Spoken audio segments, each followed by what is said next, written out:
Hey everybody, it's time for Cantan! Cantan! We're talking about One Piece Stampede.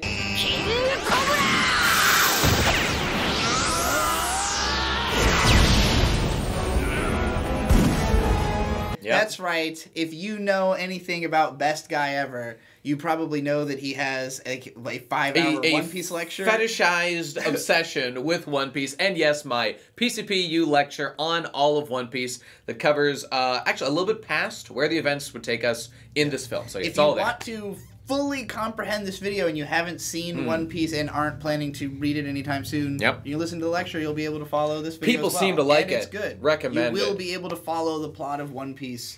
And of course, beyond that point, you can always follow my podcast I do relatively weekly with Give and Take, the Podcast. So, two avenues. As you can see, I'm deep in the trenches. I follow this shit.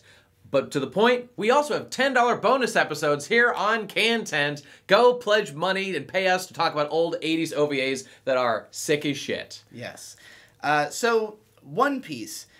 Going into this movie, like, you and I, as people in the realm You've talked about One Piece sometimes, too. Yeah, we are people in the realm of who this movie would even make sense to watch. Like, if you don't care about One Piece at all, there's no reason you would even bother with I'd say this it movie. kind of works better for you than someone like me. Yes, well, you know? that's kind of what I'm getting to, is that we are as diametrically opposed in perspectives going into this as two people who could care about this movie could be. Yeah. Because you are the world's most obsessive One Piece fan. Yeah, that's right. I'm wearing a shirt right now, for those who don't know. This is Charlotte. Wouldn't have even known it the was a Charlotte One Piece family. shirt. This is Big Mom's family. Katakuri. It's his personal emblem, and he's my favorite character. And I made a video about it. You can watch it. I have read the first 160 chapters of One Piece. I've seen your lecture. I've listened to most of the Big Mom arc podcast. I was listening to it at the time. So I kind of know what happens in that arc. And through that, some of the other connections between characters and stuff. So I have like a weird, vague meta-knowledge of One Piece,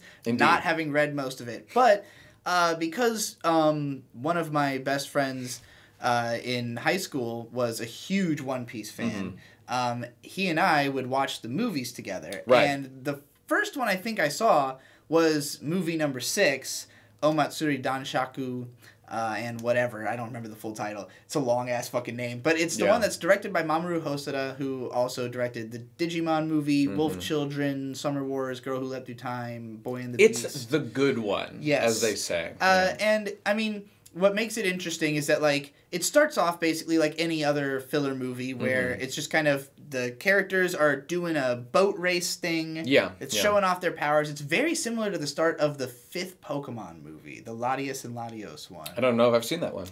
Well, they have very similar opening scenes, but, like, what makes that movie interesting is that it takes like a really dark turn. The story gets kind of serious. It kind of puts Luffy through like an emotional ringer. There's crazy Hiroyuki Imaishi animation in like the final fight that's like really different looking than any other One Piece scene. Yeah. So like, it was a really interesting movie, and I, as like somebody who took a really long time to like, when I say I read 160 chapters, that was like 4 or 5 years ago. Before that, I had seen like the first 40 episodes of the anime, and that's it. And had read the manga when I was a kid up to about the same point. So like, I've been familiar with this franchise for a really long time, so I do feel attached to the characters. Some of them are They've been with by, us for decades now, all of us. Some of them are voiced by some of my favorite voice actors as well, so it's always exciting for me to get to like listen to them, just watch them, see them on screen. So like, getting to watch the movies, because I know that they are irrelevant, then it's like, okay, if I just want to see a story with these characters, this is a fun vehicle to do that. And I know it can be great because the 6th movie was great. But the reason that the 6th was great has almost nothing to do with the fact that it is a One Piece movie. And that's the essential element here. Exactly. Yeah. Well, and that's the thing about these filler movies, basically, you can kind of do whatever the fuck you want. Absolutely, yeah. Like, as long as it doesn't matter to the main plot, as long as it doesn't fuck with anything, usually it's kind of almost like a just where are we now kind of thing, like in terms of power levels, like, because, I mean, if we go back to the Dragon Ball and DBZ movies, like, usually it was just like they introduce a villain for this movie who is about as strong as the last guy Goku beat in the main story.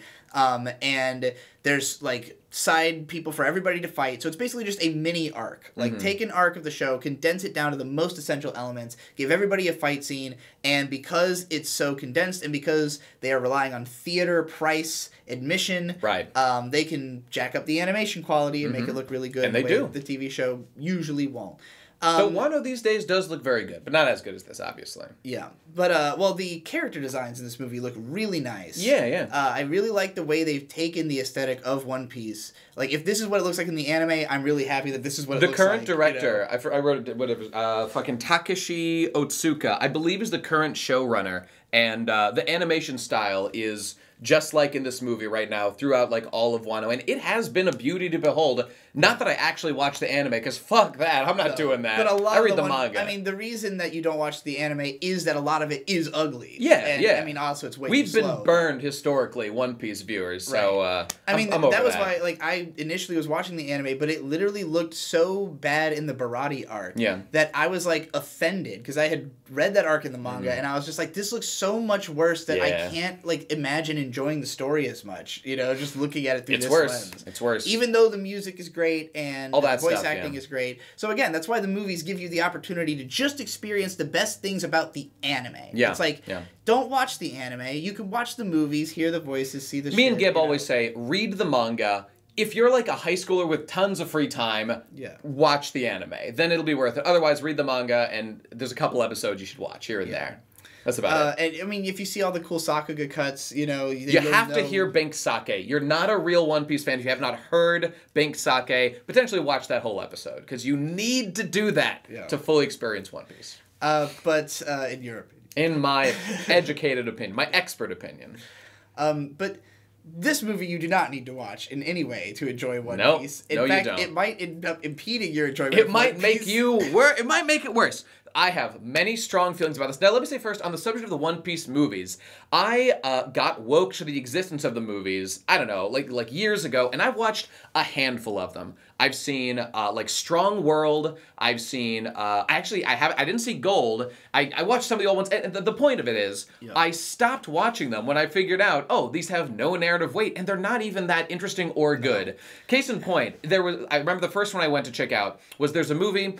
I think it's like number 5, 8. I don't know which one it is. The one on like the Clockwork Island. That's supposed to be this is where Luffy learned how to do Gear Second. And in the movie, like one of the things that happens is that Luffy like accidentally is shown activating his Gear Second power, where he turns red and he gets really fast and much stronger. Thing that happens in Enies Lobby. It's all cool. Okay. That didn't actually happen in the real narrative of One Piece, and if it did happen that way, it actually takes away from, like, Luffy's ingenuity as a fighter, so you don't even want that to be what happened in the actual story of One Piece. So that's an example of the movie making One Piece as a whole kind of worse, in my mind. If you decide to internalize it as canon. If you do what I do and just don't. But, here's the other side of the coin. In that same movie, famously, Nami and Robin's tit jiggle is insane! And that there is the best and most memorable thing about that movie. I mean, I'm gonna... The title of this video is going to be One Piece Stampede Fan Service Gone Wrong. Sure, that's what this... and or gone too far, at least, you know. Gone wrong in this case, I think. Because, like... There are times where I enjoy these fan service vehicle movies, but it's such a gradient of quality. And I've seen tons of these, because every franchise has them. Any long-running major franchise is going to have a ton of spin-off movies. And, like, sometimes you get Urusei Yatsura, Beautiful Dreamer, where it's like... I mean, that's, like, apparently one of the greatest films produced in the genre, which is on my to-watch list. Yeah. It's a really good movie, directed by Mamoru Oshii. So, it's gonna be good. But, like, Oshii also directed a lot of Urusei Yatsura. So, it was a natural... Like, that's where he got his start, is on this fucking show, you know? So, like, it didn't not make sense for him to make that movie. In the case of, like, Mamoru Hosoda on One Piece, no connection at all, you know? He had nothing to do with One Piece at any point. But that seems to be how they truly treat the movies, as just slot in whatever you want. Yeah. And in a sense, look, the One Piece story and narrative and anime is so, like, rigid and, like, structured and so long and so dense. There's so much going on. it's kind of, you want to give them a break and be like, okay, go have fun and play around with these characters and do stuff. The problem is that they fuck it up and that they don't balance the elements properly in the way Oda does, and it can feel straight up like a waste of time. And this is why I don't watch the movies. This movie is really a shame because it's simultaneously, like, on the writing side, this is the most cynical possible One Piece movie. Pretty much. On the animation side, it's fucking gorgeous. It looks great. Like, the whole movie looks amazing, and the first, like, hour or so, despite being retarded, is fun to watch. It's only when it starts taking itself seriously that it fucking falls apart, in my opinion. And that's, like, the long and short of my stance on the movie. But, like, there are worse. Like, I watched the second Bleach movie once, and, like, similar to this, it's just like all the Soul Society members are there for no fucking reason. People who would not involve themselves in whatever's going on. And the movie was largely centered around the fucking blue-haired kid because he was always the #1 in all the character polls in Shonen Jump. You mean the white-haired kid? Toshiro or whatever? Yeah, okay, I'm with you. Blue-tinged. Might have been, the ice guy. Yeah, he was just, like, super popular in the polls. So, like, in the movies, they would try to get... Because, like, he does nothing in the movie. He's not important at all, like, one of the least important characters. Tite Kubo was clearly not interested in giving him anything more to do. But the movies people were like, okay, well, we're going to milk this character for all he's worth. So he's going to be, like, all over the movie. And this film... It basically has every character who's ever appeared in One Piece in the movie. But there's a moment in the back end when things get serious and the Straw Hats have largely been just relegated to irrelevance for no particular reason other than Luffy. They're all just kind of fucked off to do... I mean, Usopp's out. Chopper's taking care of Usopp. I don't know what Robin's doing or... They're not doing anything important. Zoro. I guess they're fighting off other guys. I think Sanji and Zoro do some of that. I think they were fighting, like, Crocodile and Rob Lucci were being fought off by them. So, whatever. Luffy teams up with this gang of 5 characters who, at first, I thought was super weird choices. Because it's, like, Luffy's brother. Sabo. The guy with the hat. There's quite a few of those. The meme hat. The one that Law. Trafalgar Law. He's always top of the polls. Law. Well, that's where Boa Hancock. Boa Hancock. Buggy was there. Well, it was just like the combination of characters made no sense to me at first because I was like, there's been so many characters in this movie. Like, everyone from One Piece is here. Yeah. Why these 5? Until I, like, really looked at them and I was like, they're all really pretty. These have got to be the top 5 polars. And I know Meme Hat is... I've seen Meme Hat everywhere. Yep. I know the fact that Luffy's living brother is a character means he's going to be in the top 10. Because it's just like with Gintama how... There's a whole arc in Gintama that is a meme about this, about the character poll results, and how the main villain of Gintama has been in the top 5 of the polls since the beginning, even though he's in, like, 3 chapters at, like, the start of the story. Never appears again, never does anything. Sure. But, like, any character that's relevant to the plot at all in Gintama is always towards the top of the polls because people are so curious about them. Sure. So, like, obviously these are the characters who people are the most, like, I want to see more of them. That's why I keep voting for them because that's what it means to people to vote for your favorite characters. Who do I want to see the most, you know?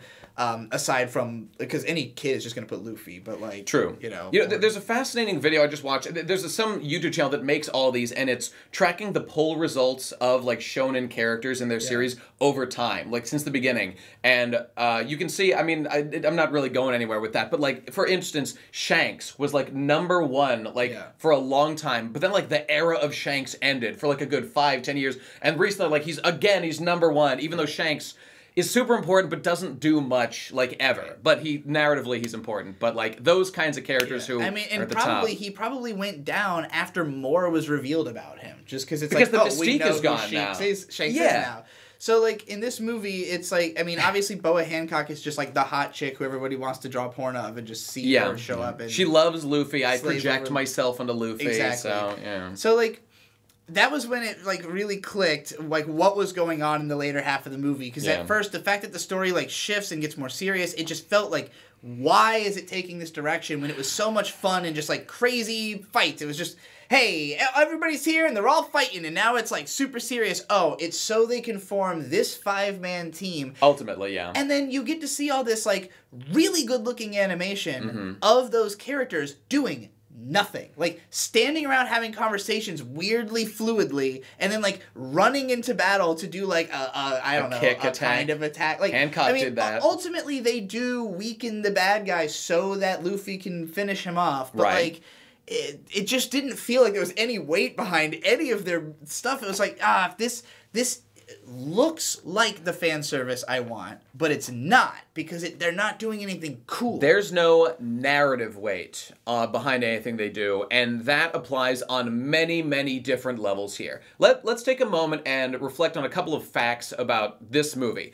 This movie could not exist in the series of One Piece because there are a number of factors that I know people won't give a shit about, but I'll say them anyway. This happens after Luffy has obtained a 1.5 billion berry bounty. That means it is after the Big Mom Island arc. However, the crew is together. That does not happen until after they are reunited in Wano, and everything that happens immediately took you out of it. You were just like, oh, right now, like, this story not only has no relevance because nobody dies or nothing changes, it could not happen in One Piece. It makes no sense. And the movies have always been like semi-canon, but just the fact that there is no point where you can slot this story into the world of One Piece, it kind of breaks me out of it a little bit because I care.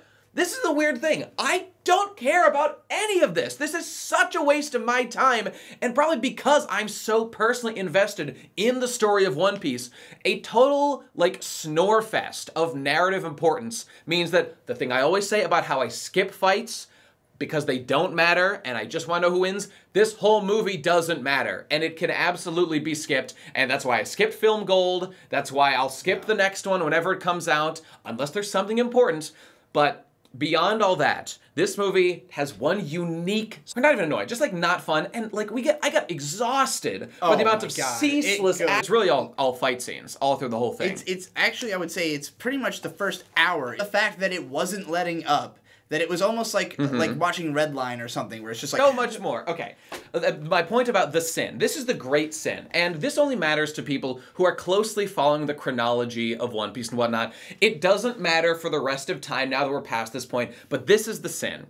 It is that early on in One Piece is introduced to us ambiguously because it's in Japanese, it's in articulated more than that, because in One Piece, these like katakana words or whatever that don't have like a clear English meaning or whatever, they just leave them ambiguous to be defined later on at the end. Raftel, where One Piece is, but it clarifies for the first time in Laugh Tale. Laugh Tale is the true name of the island. Okay. That might not mean anything to you, but here's what it does mean. It's that this movie came out before a very important, and it's like a climactic moment in the series. It was like chapter like 980 or 960 or some important chapter number or something, and he laughs. When they learn the secrets of the world, if you know like what One Piece is, there's some big secret there or something, they laugh when they see it, which is implied to be weird, and Gold Roger names the island Laugh Tale at that moment. Okay, that was the time, narratively, in context, for the world of One Piece. That's when we as the readers should find out that the true name is Laugh Tale, as Gold Roger is laughing, as we're like, that is actually informative as to what One Piece might actually be. For all these reasons, for all these hundreds of thousands of hours I've spent consuming the shit and all these years mulling over this content, it matters. It matters that it's presented in this context. The movie just spoiled that reveal completely, out of context, fucked it up, and I learned about it from... I didn't watch the movie, but I was spoiled nonetheless because, like, word got out there. And that's so wrong. It's so wrong to do that. And this throwaway nothing movie where no narrative weight spoiled this reveal, and people are gonna say things like, well, Nate, it wasn't really a spoiler. Oda just hadn't clarified. The clarification is the spoiler. It doesn't matter. No one in the world ever suggested that, like, the name might have been Laugh Tale or whatever. Or if they did, it wasn't to be taken seriously because no one really knew. But the fact that it is that, there are some fascinating implications knowing that that's the name. For example, the song I mentioned before, Binks Sake. The final lines of the song Binks Sake say something something blah blah blah blah waribanashi. And in Japanese, waribanashi means tale of laughter. It's all coming together, folks. This was planned. This was intended. One Piece, the manga, is a laugh tale. It is a laugh tale, yes. Ergo, One Piece is a laugh tale. See, the problem with this is like a chronologically bound It's like point. poetry. It's like they rhyme. It is. No one, from the point where that chapter came on after this, it wouldn't matter. But, like, they use this reveal instead of the proper context of, like, the pretty high-level, like, joke or, like, setup or point that it is in the manga, is instead used for, like, a cheap one-off reveal in this movie. And that is so fucking cheapening to what One Piece is and what it means to people like me. Which is exactly what this whole movie is. It's cheapening of everything I love about One Piece, because One Piece deserves to be treated with respect. I mean, you pointed out at one point that the characters were all being boiled down to just their memes. They don't even have much time to do more than that. Right. So, and that is one of the fucking most headache-inducing movies of this nature I've seen is the second Ranma 1/2 movie. Yeah. Big Battle in Nekonron, China. And the first, 15 minutes of the movie is literally like Ranma running through town and every single character showing up to just do their one super obnoxious thing. And I had just gotten done watching all 160 episodes of Ranma 1/2. And look, it would be one thing if the show was always good and therefore these things were endearing. Right. But a lot of episodes of the show were already this. We're already just, let's just have Happosai do his gimmick for an episode because this is filler, you know? So, like, when you've already been through that so many times in the show, then you go to watch the movie and it's happening again, and I was just like, oh, I can't watch Ranma anymore, for years. And you know there's no point. There's just the fact that there's no point to it is kind of the most critical thing here. For example, Crocodile shows up. I love Crocodile, and Crocodile is a really cool character who hasn't had much screen time in a long time. So I'm like, hey, it's my boy. I remember Alabasta. That was so cool. Hey, he's doing the attack that he used to do back in the day. Or I don't know, like I see Buggy on screen. I like Buggy. I'm happy to see Buggy. But what's the fucking point? Well, and it gets so diluted because there were times throughout the movie where you're like, oh wow, they put anime original Marine guy in there. Everyone's favorite filler arc, Commodore Jonathan or Vice Admiral Jonathan from the meme one that everyone says, what's the guy with the sunglasses? Whatever it is, the whole meme about Robin pretending to be somebody else, and this guy they pretend he's part of the crew. That guy, Vice Admiral Jonathan, is in the movie in the background, and I bet some people are like, "Whoa, it's that guy from the anime original thing." Yeah. You pointed out the black guy in the crew who was censored in the 4Kids. There's a member of Buggy's crew has black face, he's black and he's got large lips, and in 4Kids they were like, "That's racist. We got to change him and make him white so it won't look like blackface or whatever." And that guy's in the movie. It's pretty funny. So, but then when you get to the end credits, the end credits is just panning shots of just groups of characters. Yeah. And there are characters who were not in the movie at all, are not being depicted as, now relevant in the climax. No, it's just pictures of characters. There's a few who we didn't get in, so here they are. It's unbelievable the number of characters in this movie. And, they don't have, there are moments where, they will clash, but there's not enough time for anyone to have nothing fight. Meaning. There's no meaning to any of it. I feel a disconnect. I'm not the man. This movie is not for me. This movie is for, again, we said this in, the ReZero stuff, but I feel like it might be appropriate. I don't want to be shitting on people who are, 12, who are enjoying One Piece, and are just I want to see Luffy and Hancock hang out again. Yeah. I question whether they're using their time to its most efficient usage, but that's not my job to control what you like to do. But Jesus Christ, it's not a good use of anyone's time. And like you said, the fact that so much, we saw, there were moments that felt like the Brawley movie. Yeah. The new Brawley movie was good. I liked the Brawley movie. Things mattered. Brawley was cool. He had his own little arc. They fight and new things happen. Nothing new happens in this, except that we learn about one or two new Devil Fruit users made up for the movie that are just kind of rip-offs of other Devil Fruits that already exist elsewhere. Yeah. And nothing cool is done with them. One of which is an ability and character who exists only for the purpose of the very ending, which Now, every character shows up in this movie, right? Yeah. Every important character, but some of them... we're in the climax. Literally, they have, beaten the bad guys. The movie is fucking over. It's done. But for some reason, it has another, more 10 minutes. And, so as, as they're setting up for another thing to happen for no reason, then I'm just spitballing man, I can't believe they didn't find a flashback excuse to force Ace into this movie. Yeah, everybody loves Ace. He's one of the most popular characters. Obviously, if they're going to put every One Piece character in, they got to put Ace. Well. Boy. Flashback to the beginning of the movie, when a legendary character is introduced with no narrative weight whatsoever, whose sole ability is to take pictures and with her Viso no Mi Delafruit, turn them to life for a very brief period, and it brings drawings to life in an illusion thing. Yeah. Cut to the end of the movie, and what happens, Digi? Well, Luffy's other brother shows up. Sabo shows up towards the back end of the movie. He's not even at the beginning.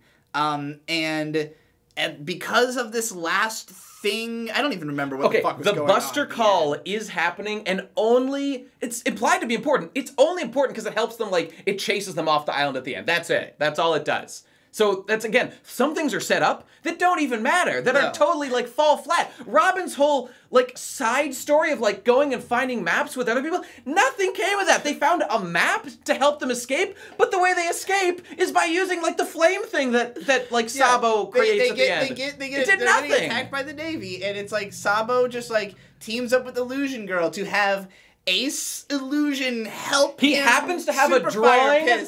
First of all, he has a drawing of Ace on him at all times. These two characters have not communicated. No, how does he know she can even do that? The girl wasn't even, in the movie for most of it. He just shows back up at the end for this to happen, and we were just wow! Because you were so right. And you were so distracted by her the whole... Because every time she came up, you were that's a stupid power. Yeah, why would they introduce that? What's the point of this stupid power? Other people have this power, fucking Kanjuro kind of has this turn drawings to life thing. And it was the whole point of that character was just to set up this Ace appears moment when it's not really Ace. It's a drawing of Ace, but Luffy looks in he sees Sabo and Ace together.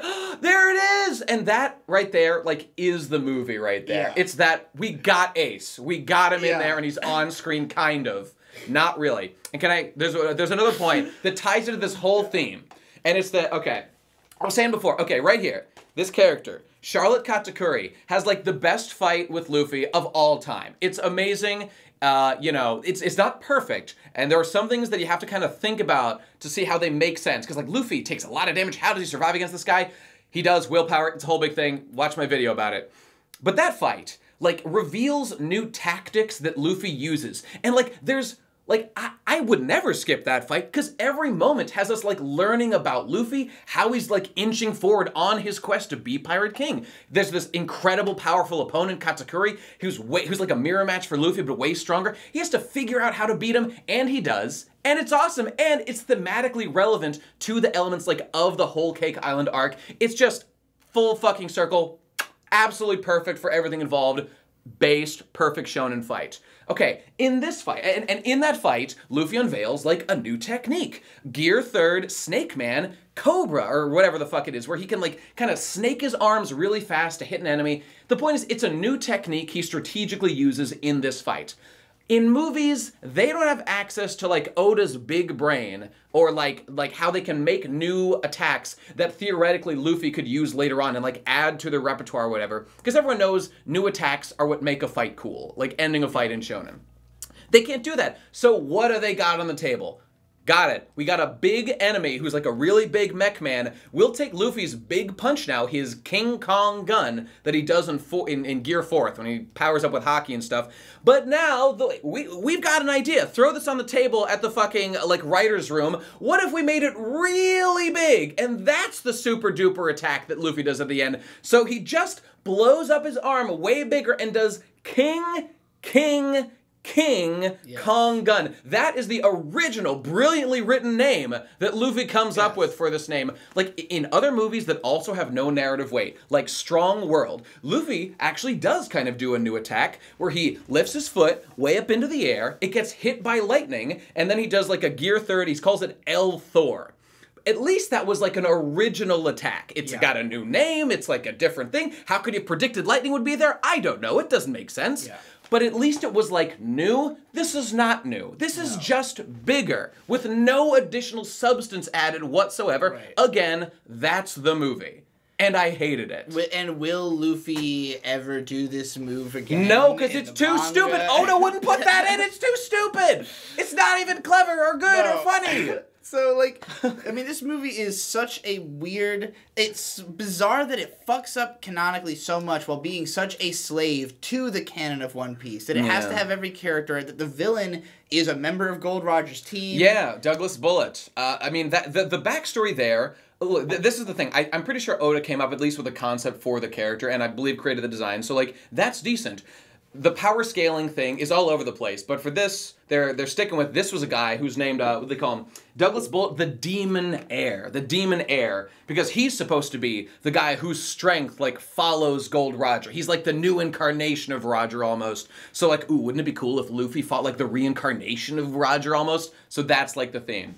But, like, he was a former member of the Gold Roger crew who, like, was from, like, a war-torn country, but was finally defeated despite being, like, a hero and was never beaten or whatever. He was beaten by Gold Roger, who, like, taught him that, like, losing is okay and, you know, I can be part of a team. Oh, well, he didn't learn that lesson, but he wants to follow Gold Roger to defeat him one day and prove that he is the strongest man in the world or whatever. And this is his sole guiding character trait. There's nothing else to the guy. And so that's when Gold Roger dies, he lost his goal in life. Yeah, he sort of is like, okay, well, I still want to be world's strongest, but clearly that's not something you can do while working with other people because they will just die on you. So you just got to train by yourself.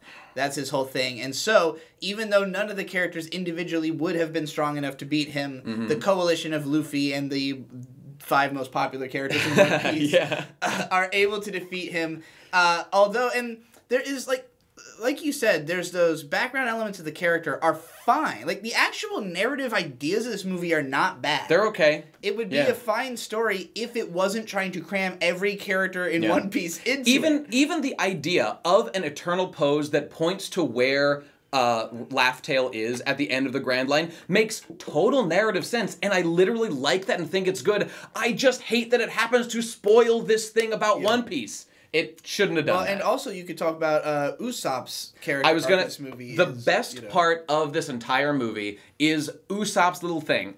Which is kind of because, again, you just divorced this little character arc of, like, an underdog surrounded by gods who, like, does his best and is able to make a difference. Like, that story works in any context. Right. So, get rid of all this One Piece shit, and Usopp's little story is still good, where, the first thing that happens is they're all trying to fight Douglas in his big, like, mech armor or whatever. Usopp's not able to do much, but he has a couple of plant things with his pop greens that do deal some damage. But point is, the battle goes on, like, Usopp gets fucked, Luffy gets utterly fucked, and Usopp chances upon his captain, his big bro, Luffy, and we get some pretty, you know, emotional scenes of Usopp carrying his wounded captain, like, to get him out, to get him to Chopper, so he can be healed. And even in that scene, like, Usopp trips, he's eating shit, we see him taken, like, he's bloodied and dying, and, like, a giant flaming fucking board or whatever falls directly on Usopp, and Usopp, with his modest human strength, not a superhuman like Luffy, catches the thing and holds it over Luffy. That right there was the most emotional moment of the entire movie, as Usopp, a humble man,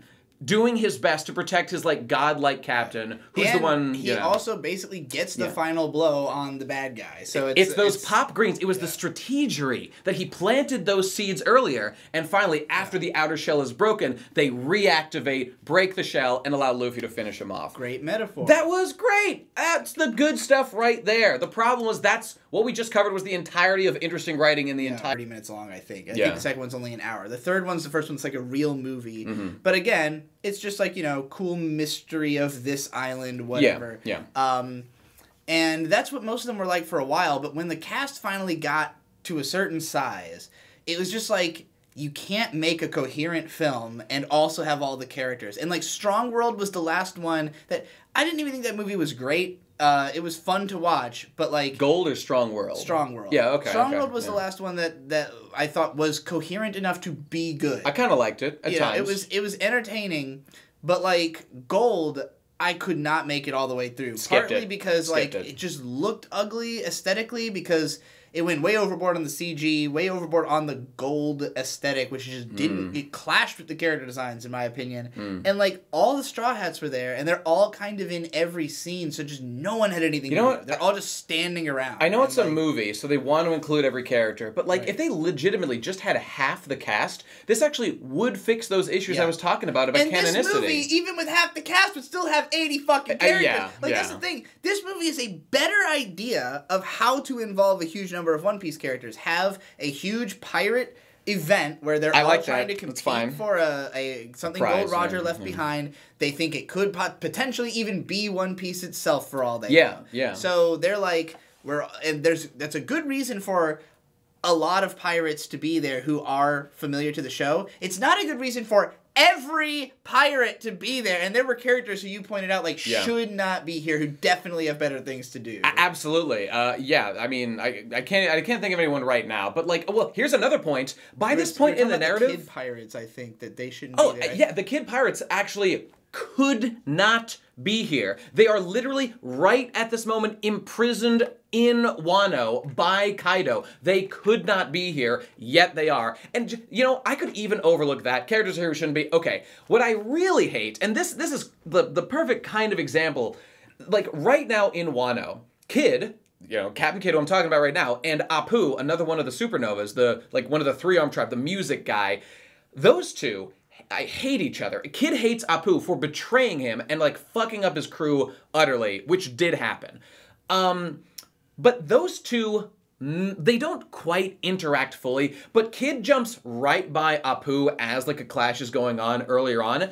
But the problem is, when that happened in real One Piece, the manga, a Kid noticed Apu from a distance and made a beeline because that's, his arch nemesis. He's the person he hates most in the world, basically. And in this movie, Kid, smiles haha, you guys are having a wacky time, and he rushes past because we're not in real One Piece world. We're in movie where nothing matters or makes sense world, and I don't like that world. I want to go back to my world where I'm happy. That would have been so easy to fix. Just have him say something. The first hour of the movie is entertaining in the sense of being bright, colorful, full of wacky fun events, great animation, the character designs look good, not a bunch of crazy, not a bunch of shitty looking CG. Yeah. The CG that happens later in the movie isn't necessarily shitty looking, but it's so out of place. It is very out of place. It looks like a different movie happening inside of the movie. It's like Promare is happening a little bit inside One Piece. It's basically like they all these pirates are trying to get the treasure. They get to it, and then big dude shows up, big bad. He's immediately declared to he's as strong as the strongest guy you know about. Yeah, yep. So, there you go. They say he's as strong as Rayleigh at his peak, which is the number 2 to Gold Roger. I don't believe that for one fucking second. This shit is exaggerating. They are fucking up the power scaling. Rob Lucci comes back, and is supposed to be, super powerful now. That doesn't make sense.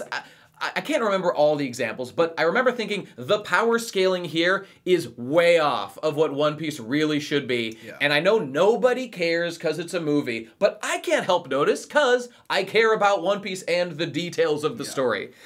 So, the villain shows up, it's just he's better than everybody, his policy is just ultra beat down, nobody matters, he's very obviously, opposed to the core themes of values of One Piece, so... I mean, he's I will be the Pirate King because that means I'm the strongest, where Roger never meant that, and Luffy certainly doesn't interpret it that way, So, so they're having a big fight, he beats up everybody, whatever. That is still all fine, up through, the island exploding and falling into the sea, and we find out that there's the Navy is coming in to do this big fucking strike. And then it's pretty much when the bad guy, he gets on his ship, and he has a kind of a cool ship, and then it turns into a mech, and he's fighting as a mech. Usopp does the greens, like we said. All of that was fine. All good. But then, when when the bad guy activates his he ultimate awakens his Devil Fruit. If you know me, you know I fucking hate Devil Fruit Awakening. It's the worst idea Oda ever had. I'm sorry, I just had to say that because it is. And so what this leads to is this really weird looking tone shifting scene where this CG like goop covers all the fucking landscape and then sucks everything up into itself, and he turns into a gigantic demon. Just like a big Fantasia demon the size of a fucking mountain. Yep. And traps everybody inside the island with his power too.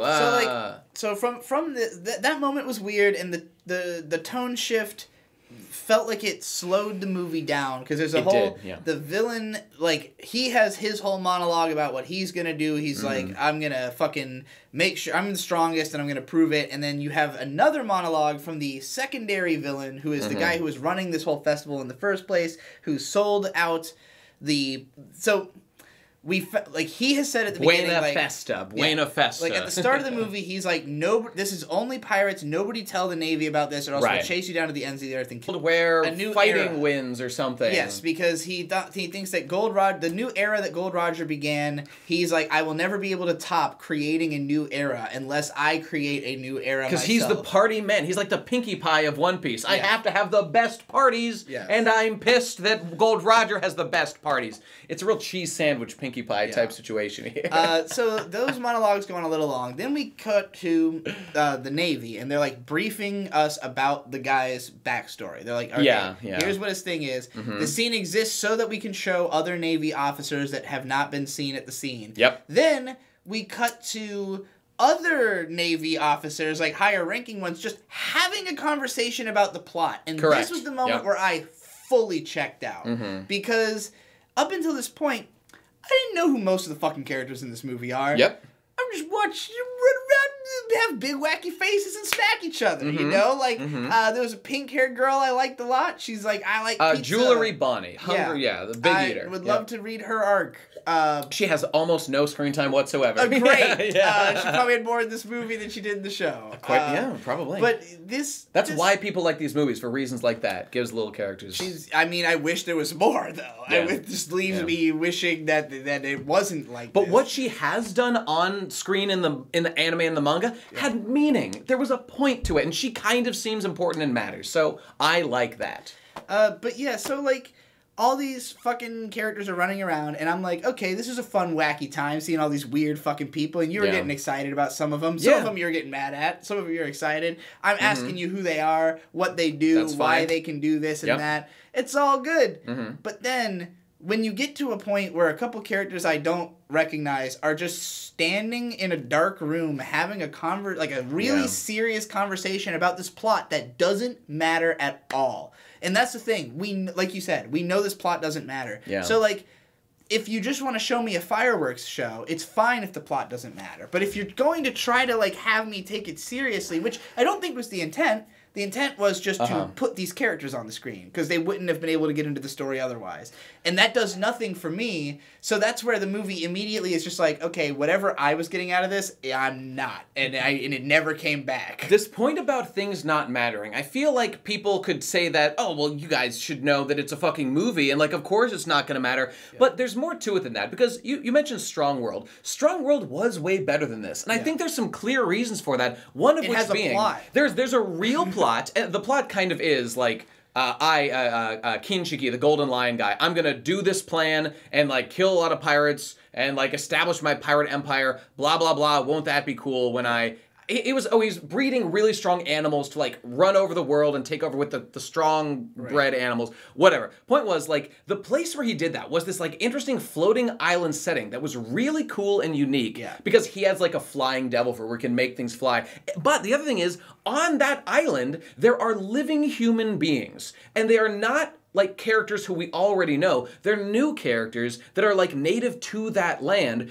and that gives us an attachment within the context of the narrative. Right. So things actually do matter in Strong World outside of, I could just be reading the manga again right now. That's the element, I think, that was missing here. Look, we know Luffy isn't going to get One Piece at the end of the movie. No. But there still can be stakes. Like in the one that everybody loves, Baron, whatever it fucks, Island with the big flower, there are, like, innocent people there who could be killed. We care about them. There is an attachment to what's going on. This movie was I mean, maybe this is good for some people, the most pure fan service I could possibly imagine. Yeah. And in my book, that's really not good. You need more than that. I mean, it's a failure as fan service in my mind. Yeah. Because, like, I guess there are probably people who might be satisfied by these movies. I think it's more, again, like just, oh, I got to see my favorite character again.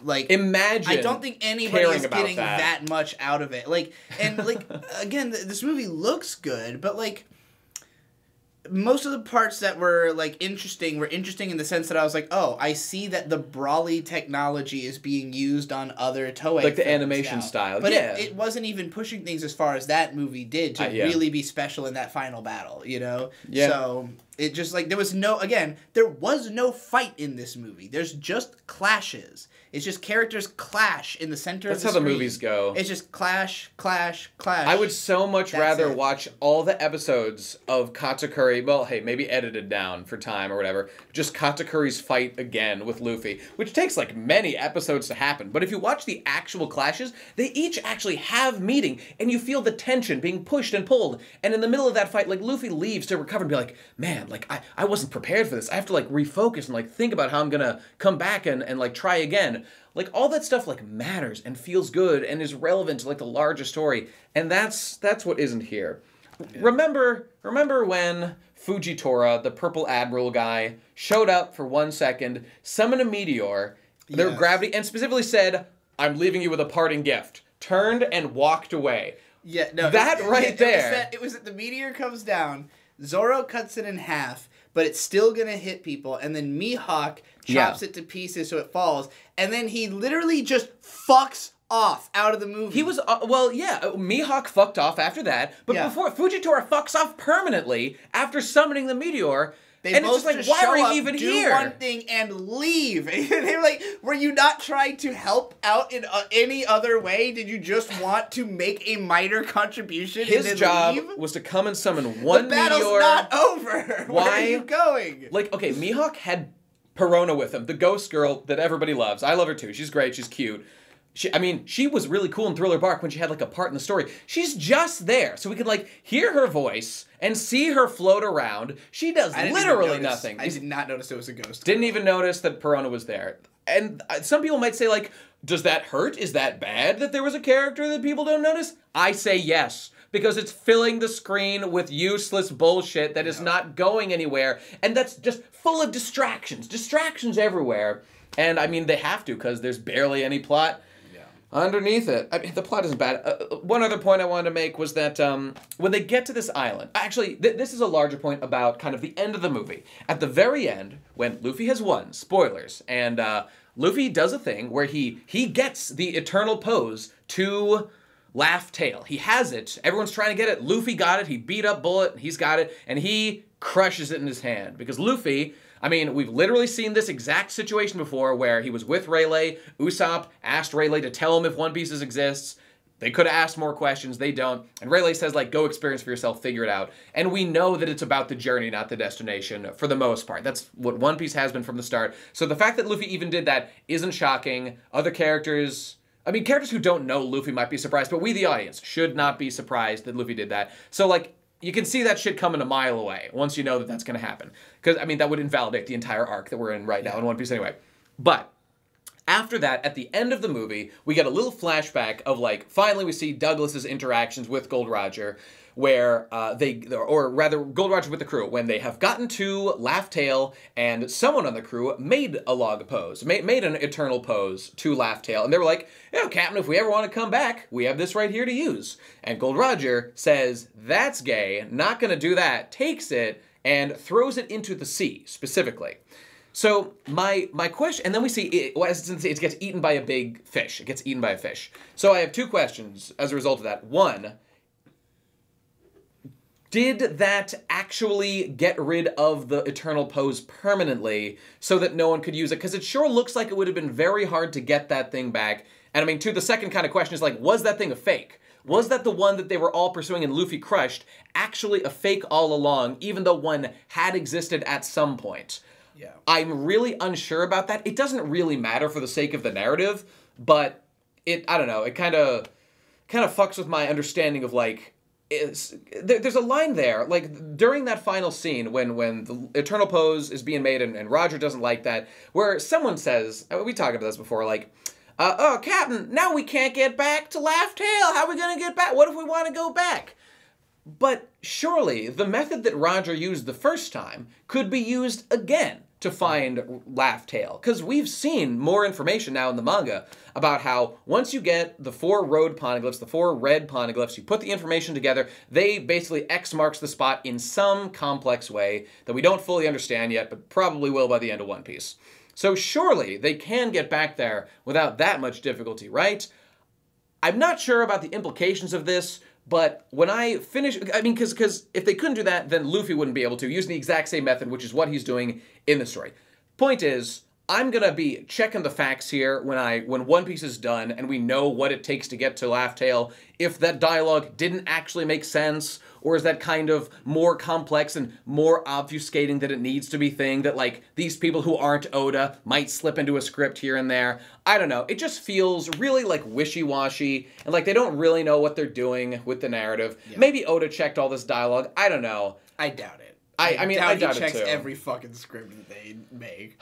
It just, I don't know. Some things about it rub me the wrong way with that kind of stuff. But I don't know. That's pretty much all my thoughts. This was a waste of time. And what would you score this movie?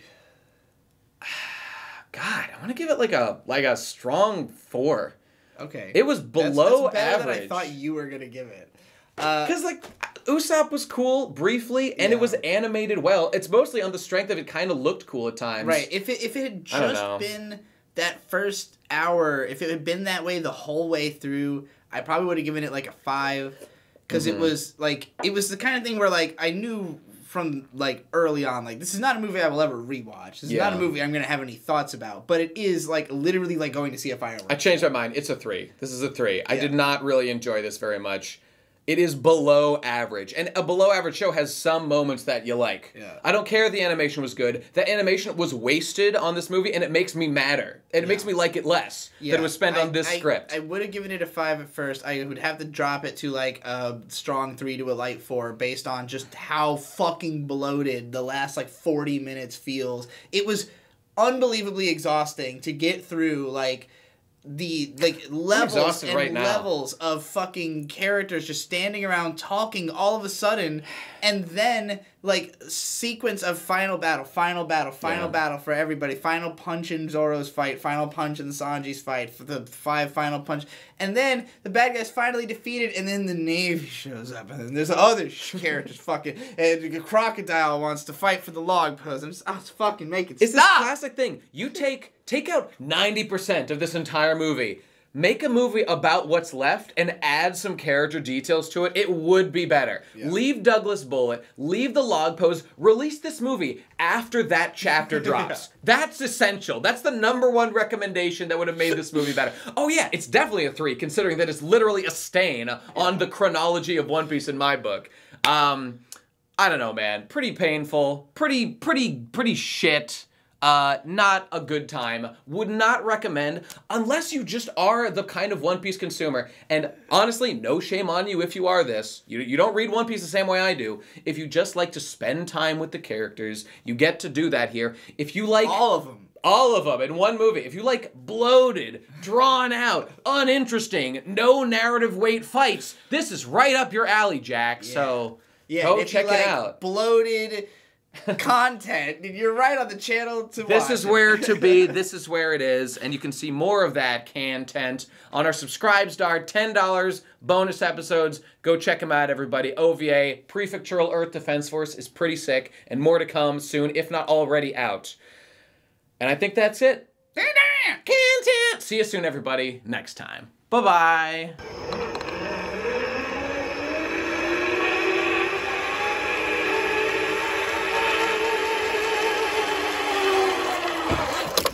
Content.